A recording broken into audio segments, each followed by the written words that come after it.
Bonjour à tous, là on est au centre-ville de Battambang, devant la statue du Naga, appelée aussi Monument de la Paix.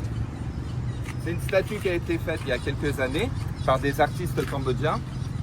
En bas de la statue, on peut voir un Naga, animal mythique très présent dans la culture khmer. Et en haut, une faucille pour couper le riz. Là, on est dans mon petit musée rue 2,5 où je parle aussi de cette statue. Donc là, c'est la faucille à riz cambodgienne qu'on utilise au Cambodge depuis très longtemps.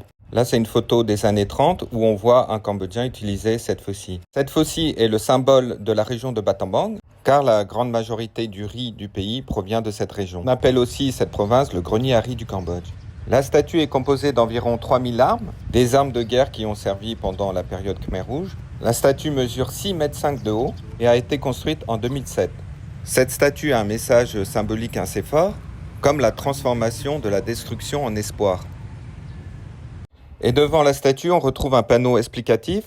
Ils sont actuellement en train de le refaire, mais bientôt, il sera de nouveau ici. Donc tout autour, on peut voir des armes qui ont servi pendant l'époque Khmer Rouge. Donc, comme la statue, le panneau est composé d'une structure métallique, où ils viennent placer par-dessus la description. Et à côté de la sculpture, il y a un petit parc très sympathique. Venez. Voilà. Et pendant le nouvel an cambodgien, c'est là que ça se passait. Il y avait des lampes partout. On peut voir encore tous les fanions qui ont servi pour cette fête.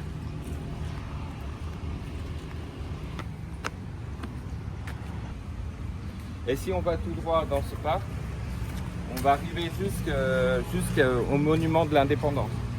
Alors c'est le même monument qu'il y a à Phnom Penh, qui a été construit par Van Molivan à la base. Et là c'est un peu une réduction, il est plus petit. Donc là on peut voir le monument de l'indépendance au fond, qui commémore l'indépendance du pays en 1953. Et qui dans le même temps sonne la fin du protectorat français, qui a duré 90 ans. Là on est en début d'après-midi, il fait très chaud. Donc il n'y a pas beaucoup de monde, il faut attendre vers 5 heures. Là c'est plus sympa, il y a beaucoup de personnes qui viennent faire leur sport et tout. Donc voilà. Comme je disais, la ville est en train de s'embellir de plus en plus. Là on peut voir qu'il y a des toilettes publiques. Il y a aussi une piste cyclable. Donc les piétons peuvent aussi circuler, il y a beaucoup de voies maintenant. Avant, le problème, c'était qu'il n'y avait pas beaucoup de trottoirs ou alors des grosses voitures qui s'arrêtaient. Maintenant, il y a vraiment beaucoup de routes, de petites allées pour que les gens puissent se promener. Et si vous vous posez la question à quoi servent les cylindres là, en fait, c'est le corps du serpent, dont là, on voit la queue, et plus loin, on peut voir la tête. Car cette année, c'est l'année du serpent. Et on peut voir que c'est encore en travaux. Parce que la ville veut s'embellir de plus en plus. Donc si vous venez prochainement, la ville sera encore plus belle. Donc voilà pour cette partie de la ville. Je vous donne rendez-vous pour d'autres vidéos. À bientôt, bye bye.